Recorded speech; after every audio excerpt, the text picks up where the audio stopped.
Alrighty, welcome guys to the episode 3 for Up for a Ride. I'm sitting here, my name is Mitchell Gates. I'm Greg Gates. And I'm Mitch's dad. And we're sitting here with Simon Jones. Not Mitch's dad. No. Although maybe it is 2020, so you guys could both be my dads. Oh, stop it.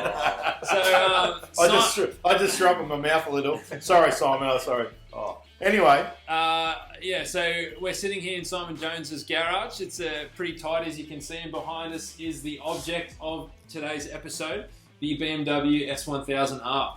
So Simon, would you like to maybe tell us a little bit about your history with this bike? And History with this bike? Yeah. Well, this is my second S1000R. What happened to the first one, Simon? The first one had done like 44,000 Ks and in then 2 years. And what happened? I sold it. To the insurance company? No. Okay, keep going. I didn't sell it to the insurance company. There was one that went to the insurance company. Oh, that one. But it was before the 44,000 Ks. Yeah, okay. And then, so they got another one, right? And so this is technically the third one, right? It all comes out. It all comes out, absolutely. Right? She's a bit of a beast. She's a bit better than the first one I had. Yeah. Right? So, she's got kind of quick shift up and down on this one. Another 5 horsepower. How many horsepower has it got? 165. Right, so it's down a bit on the H2 that we rode last week. It is. Or last time. But how much was on the Z, Mitch? 130 something, I think. Right, so it definitely had more power than the Z. Yes. This feels like it's got heaps more than the Z. Like I Well, it's thought, loud. yeah, I thought it would be up near 200, to be honest. The way it was scaring me. Yeah. But, so mate, tell us the thing you love about it and the thing you hate about it. Oh, the thing I love about it. Well, I don't hate anything about it, right? At all, right? Yeah. The thing I love about it is it just does everything so well. Right? Okay. It's the trouble with most people don't like them is they're very clinical, right? BMWs, right? So they just go. It's like a scalpel. They're just going to cut through and get the job done, but they don't provide a lot of that visceral feeling that a lot of people are after, right? With if you're on a hang on, just a minute. I'm a Harley rider. Yeah. What does visceral mean? Oh, it means you're disappointed a lot. That's what it really means. Okay? So you're saying it's almost too well made? Is that Yeah, right? well, there's not a lot of feedback you get from the Yeah. Okay. Yeah, but the Germans go, it's going to be this way or not at all, right? So everything's like here where like this is a quick shift, right? So the way this is located with this plug forward, it's not meant to go like 10 degrees one way or the other. It won't work, right? It's got to be exactly where it is, Okay. otherwise It's it no won't good. work, right? Yeah. Germans go, it's got to be this way or no way at all. Okay. Right? So that's kind of very, very clinical. Yeah. Right? So is this your only BMW? Great. No, it's not my only BMW. Right, wait, what other one do you have?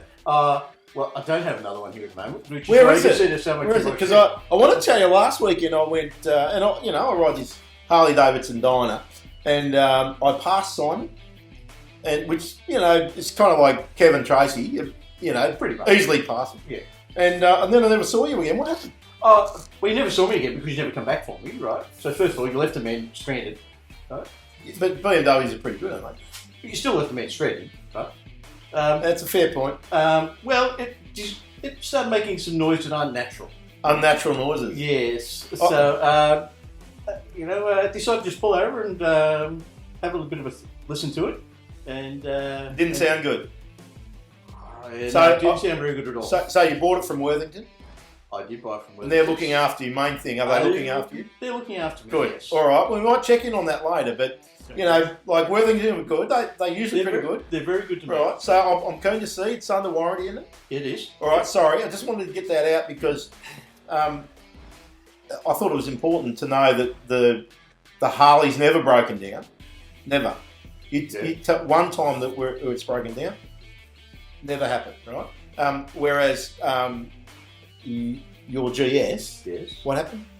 It broke down, No, it right? didn't All right, break down. so... I stopped it on my own accord. Oh! It didn't actually break down. Yeah, right? yeah. I could have kept going. It went home on a trailer, though, I could didn't have it? just turned the music up and I would Went have home on a trailer. So sorry, I just had to digress, but back to this one. Yeah. So, Mitch, Yeah. you rode the bike today. I did ride the What bike did you think? today. I think that it is a gorilla wearing a tuxedo, and let me explain why. Righto. So, compared to the Z1000 that we rode last episode, this, I would almost disagree. I feel like this was more visceral for me. I felt like there was like a danger zone. Big words. Yeah. There was a danger zone that I felt like I was approaching, and I wasn't sure that I had the cojones to actually enter that danger zone. Whereas the Z1000, I didn't feel like that. So I'm very impressed. What did you think? So there's a little bit of a back way Simon goes on, and we went for a bit of a lap, and I'm not used to taking corners fast. That's just how it is. And What's that thing on your jacket? yeah, it's a dead. I can't ride fast. It's a dead bug, right? Anyway, I'm coming to this corner. I thought I'll just ease on the brakes a bit. Well, boy, does that have awesome brakes! I just touched it, just about, stood there on its nose. But I felt similar to the H2 and the Z. You just thought, I want to turn here, and it just does it so easy. Lots of power, and I come up the hill there. The one I'm talking about. Yeah. I just come up in sixth, and plenty of power. It was smooth. Actually, for me, and it's just a little bit of a thing because this broken neck thing. I'm a little bit like that, so I don't know about handlebar position. Okay, it wasn't good for you. No, I got a sore neck as a result of it. But let's look into it. But the bike is magnificent, and similarly, I give it a bit of a rev to the speed limit, and in Europe, and Well, we were on some close public roads. that's it. So to your point, Mitch, the thing's got some get up and hoot. It absolutely does, and you feel like you can ride it, and it doesn't like it's more than what I can. I need for a bike, right? So, whereas the Harley you can outride, it's like thrashing a lawnmower. But what I like about this though is the H2 felt like it will forever be too much. Like I was like, I don't want to go. I don't want to ever in my life get near the top end of that thing. Whereas this, like, it's obviously the first time, and I rode it for 10 minutes. But I feel like it's that danger zone is something that I could become comfortable in. Like I'm sure you've experienced, or you'd feel now with it.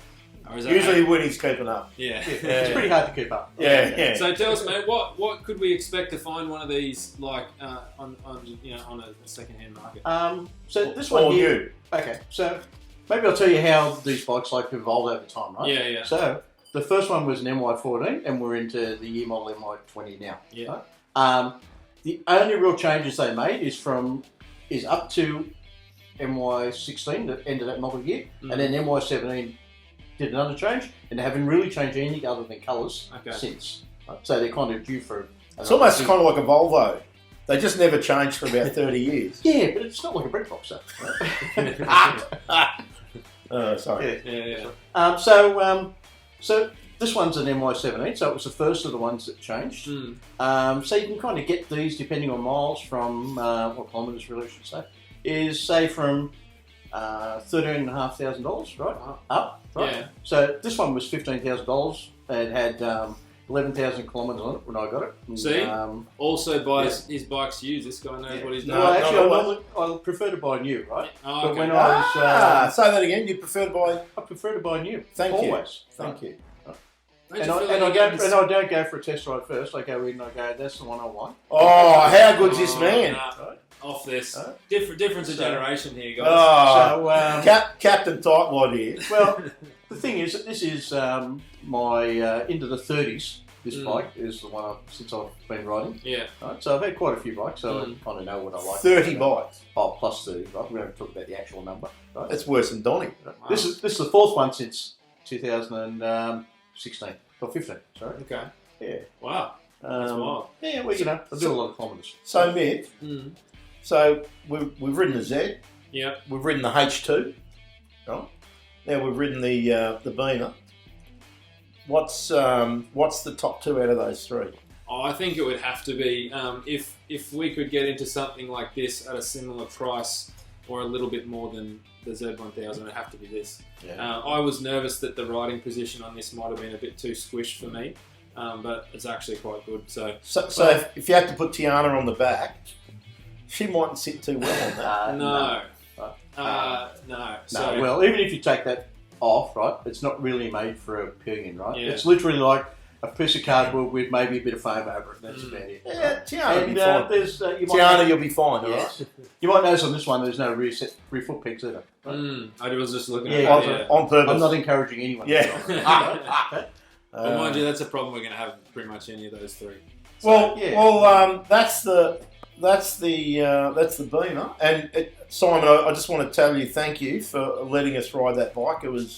It was gracious and Very good. Is this going to go public? Because if I decide to sell this, Yeah. and No, it's closed group. Closed group. It, Mitch is okay. Oh, He's not come tainted, on. right? But it'll just drive the resale value down. Well, if it was one of my bikes, yes, maybe. Yeah.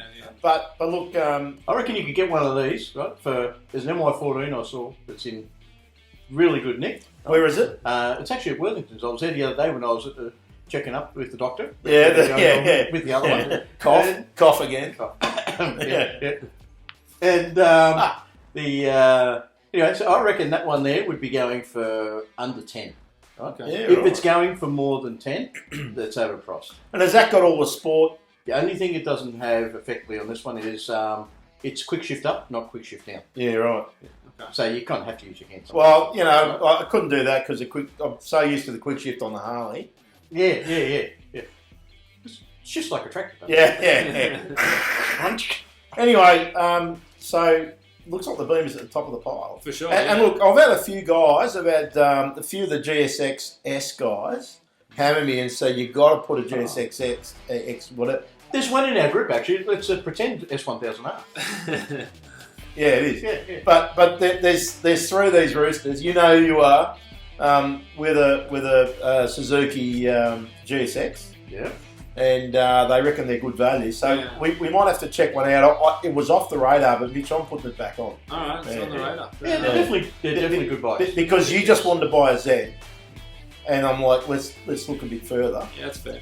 And I'm glad we did, because this is certainly a beast. It is. So I think that pretty much wraps it up It does. for this episode. Simon, Thanks, guys, for coming. great to have you. You're a on rock the show. star. I'll enjoy passing you again. Thank you. My pleasure. And Kevin Tracy, you know we love you. Thanks for joining us, and if you have any suggestions about other bikes we should check out, put them on the comments on wherever you're watching this, and I hope you guys have a good evening. Cheers.